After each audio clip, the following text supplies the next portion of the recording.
Estás en Comunicarte, donde la palabra respira. Porque hablar también es crear. ¿Cuándo fue? Más de un año atrás se hizo un ciclo en el Teatro Nescafé de las Artes con 4 obras dramaturgizadas y dirigidas por directoras argentinas sobre Teoría King Kong, este libro fundamental de Virginie Despentes, que tuvo entonces estas 4 sesiones. Una de ellas era protagonizada por Patricia Rivadeneira y yo tuve el honor además de llevar el conversatorio post esa obra, y ahora Patricia Rivadeneira vuelve muy bien acompañada con Antonia Segers bajo la dirección, puras mujeres grosas, bajo la dirección de Sandra von Hummel y con dramaturgia esta vez de la Manuela Oyarzún, para revisitar el texto de Virginie Despentes, pero ahora con una mirada, a mí me parece muy, muy interesante, a 2 voces, mostrando también las contradicciones de la misma autora y lo mucho que tiene para decirnos. Estamos con Patricia Rivadeneira acá en el estudio. ¿Cómo estás, Pati? Feliz de estar aquí, de conocer este nuevo espacio cultural, maravilloso. Bueno, esperamos tenerte aquí muchas veces. Así va a ser. Estamos acá recién estrenando, recién cumplimos nuestros 3 meses. Y muy entusiastas porque hemos podido conversar acá con gente fabulosa como tú. Ahora, hablemos un poco del proceso, ¿no? Porque, como decía, yo tuve la oportunidad de llevar ese conversatorio, entonces conversamos también en la radio, por Zoom, me acuerdo. Esa vez sobre tu vínculo y lo que a ti te tiene para decir Teoría King Kong. Entonces partamos por ahí, luego vamos a hablar de esta versión. ¿Qué te sigue diciendo, Virginie? Es un texto, yo creo que fundacional del feminismo y también de una mujer que, o sea, alguien que yo admiro, porque es una mujer que le pone el pecho a las balas, digamos. Ella trabajó este libro durante 30 años, o sea, no es cualquier cosa ese libro. Ella buscó respuestas y preguntas sobre qué es lo que era la violación, como a qué respondía, dónde pudo. Ella no encontró consuelo cuando la violaron en la literatura. Y entonces ella también escribe este libro como diciendo cómo es posible que las mujeres no le cuenten a las mujeres lo que significa, o no preparen a las mujeres para este riesgo político que las mujeres sufren solo por ser mujeres. Uh-huh. Uh-huh. Entonces, para mí es como casi como que fuera un texto de educación básica. Yo recomendaría a la gente que fuera a ver la obra con sus hijas y con sus hijos. Yo creo que... Y a ver, ¿qué es lo que me sigue hablando? Me preguntaste. Por ejemplo, estoy convencida de que el juicio de Giselle Pelicot no habría sido posible sin Teoría King Kong. Uh-huh. Yo creo que hay un antes y un después con ese libro, específicamente sobre dónde se pone la víctima. Y es lo que Pelicot dice, ¿no? Claro. Voy a hacer este juicio. Voy a trasladar la vergüenza del lugar. Exactamente. Porque la mujer violada era una mujer que venía mancillada para siempre. Uh-huh. En realidad, incluso era como, no le cuentes a nadie o muérete mejor. Uh-huh. Sí. Como ese era el mandato. Sí, sí. Y era un mandato también de las mujeres a las mujeres, uh-huh, que es lo más grave. Sí, claro. Porque el patriarcado nos toma a todos y a todas. A todas.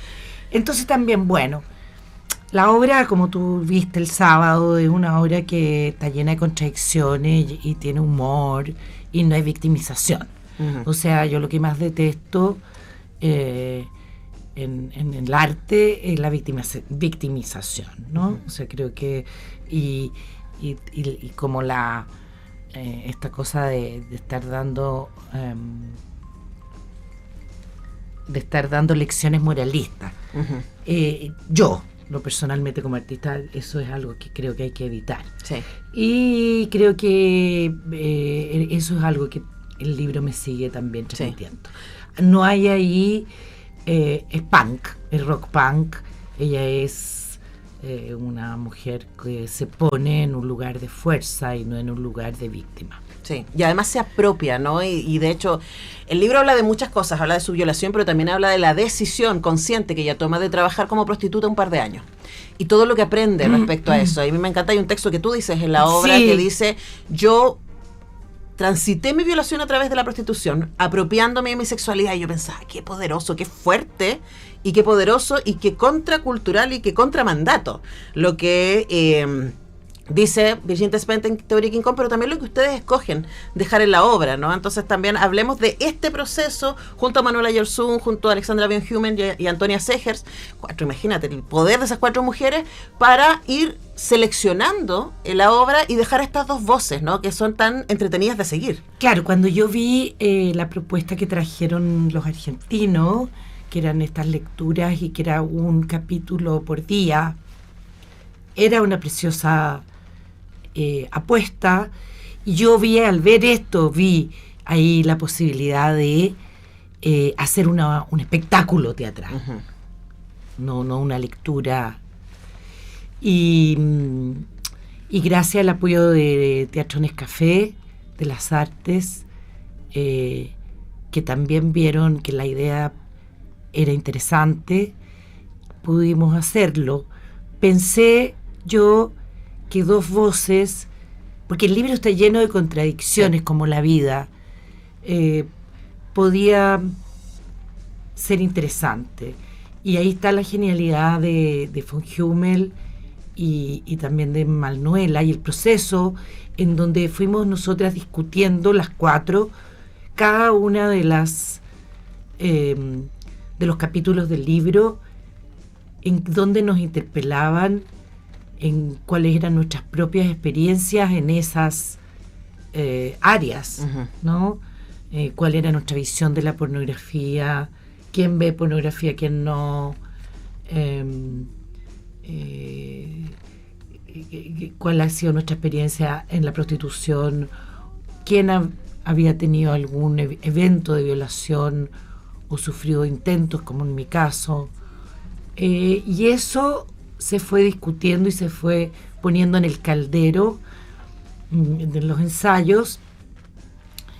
Y ahí hay decisiones muy interesantes, como dices tú. Por ejemplo, no está el manifiesto, que es un manifiesto muy bonito, que está en el libro, que queda fuera en esta selección, porque lo que se hace es no completar lo que la autora concluye, sino que dejar que el espectador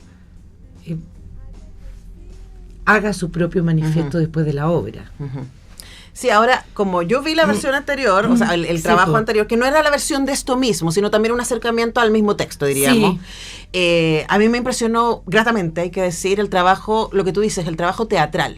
Es muy limpio, o sea, básicamente son ustedes 2 con unas sillas, ¿no? Como una especie de sillones, y en algún momento con un marco que parece un espejo, pero es donde básicamente se cuelgan la ropa, ¿no? Un perchero. Y trabajo de luces y un par de trabajos audiovisuales que ayudan a enfatizar lo que está diciendo el texto, pero el juego que haces tú con Antonia Segers es muy espectacular. Es actoral.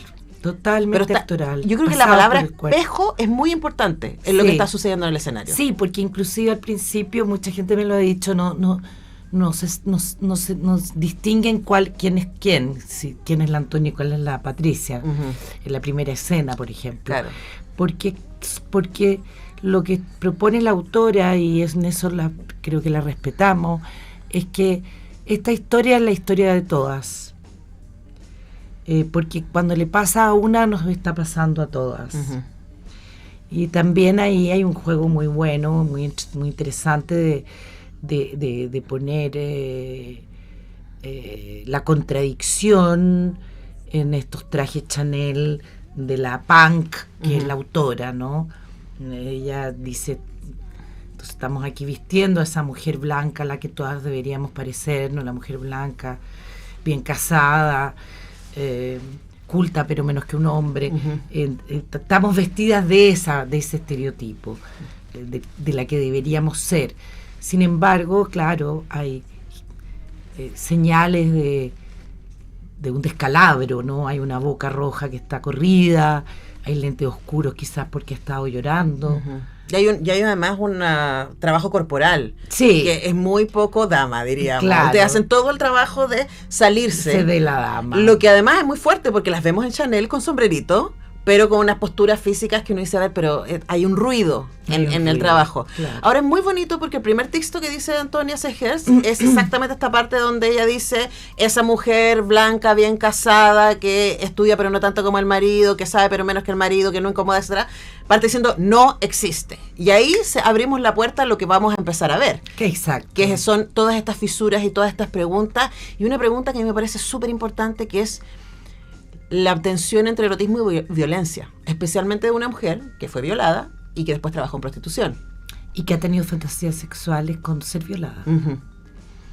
Uh-huh. Y yo creo que también de nuevo, ¿no? Hay una autora, yo me acordaba de eso cuando vi la obra, porque lo leí después de la teoría de King Kong, la Eva Iluz, que de hecho estuvo recién en Chile, que tiene un libro que se llama Erotismo de autoayuda, y que analiza el fenómeno literario antes de las películas de las 50 sombras de Grey. Y una de las razones que expone tiene que ver con la fantasía de la violación, con la fantasía de la entrega, de decir que venga alguien y haga la pega por mí, y que yo tenga que... Es tan difícil estar todo el tiempo manejando esta cosa de defender mi lugar. Sométeme. Decir, dale, juega. Y hay una fantasía ahí que es muy contradictoria y que me encanta que ustedes también se hagan, como la pongan en la contradicción en la obra, al igual que en la relación con el porno. Bueno, Virginia Despentes habla de este asunto, ¿no? Nuestra cultura, o sea, la Biblia está llena de violaciones. En la Biblia hay muchos violadores, muchas mujeres violadas, en toda la pintura clásica también. Entonces esto es digamos que es una práctica que viene desde la noche de los tiempos, y por lo tanto no es tan fácil deshacernos de estas construcciones culturales. Hay un juego erótico en la tensión de la violencia o de los juegos sadomasoquistas, y no es ante eso no es como pero que a ti te gusta que te amarren, y por lo tanto si te gusta que te amarren cuando estás haciendo sexo, yo te puedo violar, porque no son lo mismo, no son lo mismo. Porque como dice ella, la violación es un programa político de sometimiento de las mujeres a las mujeres. En cambio el bondage, quien escoge, el bondage es quien escoge amarrarse, quien escoge someterse, está haciendo el ejercicio de poder. Exacto. Entonces, muy interesante. Bueno, como somos una especie loca que construimos artefactos y que nos divertimos inventando juegos, así como se inventaba el juego del luche o el pillarse. También en la sexualidad, en el erotismo, hay juegos, pero los juegos tienen reglas. Sí. Y la pornografía también tiene reglas. Y lo que dice ella también sobre el tema, yo siempre pregunto, a ver, aquí en el estudio, los que están al otro lado, a ver, los millennials, atención, ¿ustedes ven porno? ¿Tú? Oye, ¿y tú? No. Oye, curioso, porque fíjate que es una industria que mueve más plata que el tráfico de armas, pero cuando yo pregunto, nadie ve. Ahora, si tú miráis, yo debo decir que yo lo intenté alguna vez de adulta. Sí, cuando tú miráis cuánto es el consumo, si alguien encuentra ese dato de cuánto es el consumo de pornografía en Chile por horas en la red, en el internet, oye, buen tema para otro programa. Lo vamos a tomar. Estoy buscando si hay datos duros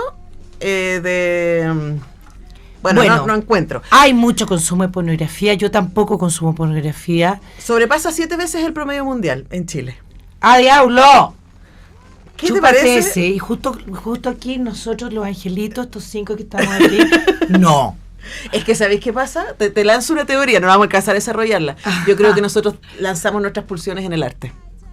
Puede ser. Entonces estamos ahí desde ahí. Amigo, Oye, se me está yendo el tiempo, Pati, pero yo le contaba a Patricia que cuando el sábado fui con un amigo, colega, y además me encontré con el Sebastián Lelio, a quien queremos mucho, esperamos tener pronto acá para hablar de La Ola, y fue muy raro para mí ver la obra entre dos varones heterosis.